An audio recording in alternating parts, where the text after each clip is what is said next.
وہ جس کو لوگ فاتح بیت المقدس کے نام سے جانتے ہیں، جنہوں نے مصر کا گورنر بنتے ہی سارا خزانہ عوام کو تقسیم کر دیا، جنہوں نے اپنے دشمنوں کو بھی اپنا دوست بنا لیا، جنہوں نے اپنے دشمنوں کی عیادت کی اور ان کو ادویات بھی فراہم کی۔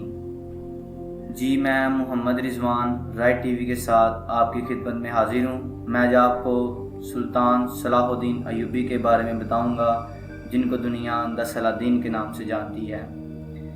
ناظرین، سلطان صلاح الدین ایوبی 1138 میں ایران کے موجودہ شہر تقریب میں پیدا ہوئے۔ مصر، شام، یمن، حجاز پر حکومت کی۔ بہادری، فیاضی، حسن خلق، بردباری کے باعث نہ صرف مسلمان بلکہ مسیحی عزت کی نگاہ سے دیکھتے ہیں۔ سلطان صلاح الدین ایوبی نسلاً کرد تھے۔ وہ 1138 میں کردستان کے اس حصے میں پیدا ہوئے جو اب عراق میں شامل ہے۔ سپہ سالار شیر صلاح الدین ایوبی کا چچا تھا۔ مصر فتح ہو جانے کے بعد صلاح الدین ایوبی کو 564 عیسوی میں مصر کا حاکم مقرر کر دیا گیا۔ سلطان صلاح الدین ایوبی نے اپنے کاموں کی بنا پر نور الدین زنگی پر بھی برتری لے گئے تھے۔ ان میں جہاد کا جذبہ کوٹ کوٹ کے بھرا تھا۔ بیت المقدس کی فتح ان کی خواہش تھی۔ مصر کا گورنر بنتے ہی سلطان صلاح الدین ایوبی نے قاہرہ کا سارا خزانہ عوام میں تقسیم کر دیا اور اپنے لیے کچھ بھی نہیں رکھا۔ رحم دل، سخی اور بہادر تھے۔ ان کی بڑی خوبی تھی کہ ان کا دل بہت بڑا تھا۔ وہ اپنے دشمنوں کو بھی اپنا دوست بنا لیتے اور ان کی خوبیوں کی تعریف کرتے۔ فدائی لوگوں کو جب سلطان کو مارنے کا حکم ہوا تو انہوں نے سلطان پہ وار کیا، جو پہلا ناکام ہوا، اور دوسرا گروہ جب اندر داخل ہوا تو سلطان کے سر پہ چھری سے حملہ کر دیا۔ سلطان کے سر پہ پگڑی تھی، پگڑی میں ہوت یا ہیلمٹ تھا۔ چھری کا وار ناکام رہا۔ سلطان کے محافظوں نے وار کو ناکام کر دیا۔ اس وار کے بعد سلطان صلاح الدین ایوبی نے مسلمانوں حکمرانوں کی کانفرنس میں طے پایا کہ اب آپس میں جنگ نہیں ہوگی اور صلیبیوں سے بھی معاہدہ طے کیا۔ 1177 میں سلطان نے فوج جمع کی اور مصر سے نکل کر فلسطین پر حملہ کر دیا۔ اس حملے کے بعد سلطان نے کچھ علاقے فتح کیے اور اپنی فوج وہاں چھوڑتا گیا۔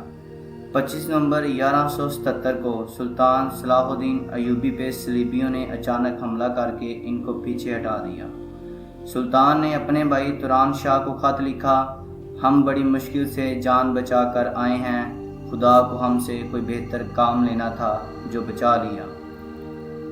10 جون 1189 کو فوجیں آمنے سامنے آئیں تو سلطان نے تقریر کی: مسلمان ذلت کی زندگی پر موت کو ترجیح دیتا ہے۔ آگے بڑھو اور دشمن کو بتا دو کہ مسلمان پیٹھ پر نہیں سینے پہ زخم کھاتا ہے۔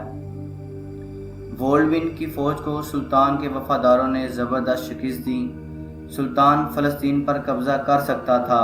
اس نے سب حالات سمجھنے کے باوجود قبضہ نہیں کیا اور ان کو معاف کر دیا، ان کے ساتھ دوستی کر لی۔ وولڈون کے مرنے کے بعد بیت المقدس میں گائے آف لوزینن کی حکومت آئی، جو مسلمانوں کا کھلا دشمن تھا۔ گائے آف لوزینن کا دوست رینالڈ نے مدینہ منورہ میں نبی کریم صلی اللہ علیہ وسلم کے روضے کو تباہ کرنے کا ارادہ کر لیا تھا۔ اس نے اپنے بحری جہازوں کے ذریعے عرب ساحلی علاقوں پر بحری حملے بھی کرائے، مگر سلطان کے سپاہیوں نے بیڑے تباہ کر دیے۔ رینالڈ نے حاجیوں کے قافلوں کو لوٹنا شروع کر دیا۔ اس نے ایسے قافلے پر بھی حملہ کر دیا جس میں سلطان کی بہن موجود تھی۔ سلطان کی بہن بڑی مشکل سے جان بچا کر آئی۔ سلطان کی بہن نے تمام قصہ اپنے بھائی کو سنایا تو بھائی نے رینالڈ کو خود قتل کرنے کا کہا۔ سلطان نے صلیبیوں کو شکست دینے کے لیے حطین کا علاقہ مقرر کیا۔ اس کا زیادہ تر علاقہ بنجر اور ویران تھا۔ 4 جولائی 1187 کو سلطان نے صلیبیوں پر حملہ کیا۔ رینالڈ کا سر سلطان نے خود قلم کیا اور گائے آف لوزینن کو ٹھنڈا عرق پہ جب سلطان بیت المقدس کی طرف بڑھے تو صلیبیوں نے اس کا ڈٹ کے 1 ہفتے سے زیادہ تک مقابلہ کیا اور جانی نقصان ہوا۔ سلطان نے آگ کے گولوں سے دیواروں پر حملہ کر دیا اور دیواریں توڑ دیں۔ پھر صلیبیوں نے سلطان کے رحم کو پکارا اور جواب رحم دلی سے ہی دیا گیا۔ 30,000 مسیحی بیت المقدس کی جنگ میں قید اور قتل ہوئے۔ عیسائی مرد 10 اور عورت 5 بچے 2 دینار دے کر آزادی حاصل کریں۔ صلیبیوں کے حکمرانوں نے رقم دے کر چلے گئے اور سونے کے صندوق بھی سامنے رکھ دیے اور باقی غریبوں کو سلطان صلاح الدین ایوبی نے رہا کر دیا۔ 2 اکتوبر 1187 کو بیت المقدس پہ سلطان کا مکمل کنٹرول ہو گیا۔ 88 برس بعد بیت المقدس دوبارہ مسلمانوں کے پاس چلا گیا۔ سلطان نے گایا فلوزینن کو آزاد کر دیا اور اس نے بیت المقدس سے نکلنے والے صلیبیوں کو ساتھ ملا کر ساحلی شہر عکاکا کا محاصرہ کر لیا۔ بیت المقدس مسلمانوں کے پاس چلے جانے سے تمام یورپ میں کہرام مچ گیا اور جنگ کی تیاری ہونے لگی۔ برطانیہ میں ٹیکس لگایا گیا کہ پیسے جمع کر کے سلطان سے جنگ لڑی جائے۔ یہ اعلان بھی ہوا جو سلطان کے خلاف لڑنے جائے گا اس کے گناہ معاف کر دیے جائیں گے۔ انگلینڈ کا سپہ سالار رچرڈ آگے بڑھا اور اس نے صلیبیوں کی کمانڈ سنبھالی۔ رچرڈ نے عکاکا کے ساتھ کئی علاقوں پر حملہ کر دیا اور بہت سارے علاقے قبضے میں لے لیے۔ سلطان کے کافی فوجی مارے گئے۔ سلطان کو اسی دوران بہت بخار ہو گیا تھا۔ اس کی طبیعت بگڑتی چلی جا رہی تھی۔ اس نے جنگ میں بھی حصہ نہیں لیا تھا۔ رچرڈ کی طبیعت خراب ہوئی تو سلطان نے اس کو ادویات بھی دیں اور تیمارداری بھی کی۔ اور اس کے بعد رچرڈ کو معلوم ہوا کہ اس کے بھائی نے انگلینڈ میں بغاوت کر دی اور وہ سلطان کے ساتھ دوستی کر کے واپس چلا گیا۔ سلطان کے ساتھ معاہدہ بھی کیا کہ صلیبیوں کے پاس کچھ علاقے رہیں گے اور وہ بیت المقدس میں اپنے مقدس مقامات پہ بھی جا سکتے تھے۔ رچرڈ کے جانے کے بعد جو فرانس کی ملکہ نے خط لکھا تھا رچرڈ کی آزادی کے لیے، سلطان صلاح الدین ایوبی نے 7ویں بار پڑھا۔ سلطان صلاح الدین ایوبی کی آنکھیں بند ہو گئیں اور رخساروں پر 2 موتی ڈھلک آئے تو خود کلام ہو گئے۔ ہم نے رچرڈ کو فوج کا سپہ سالار کی طرح کہاں برتا؟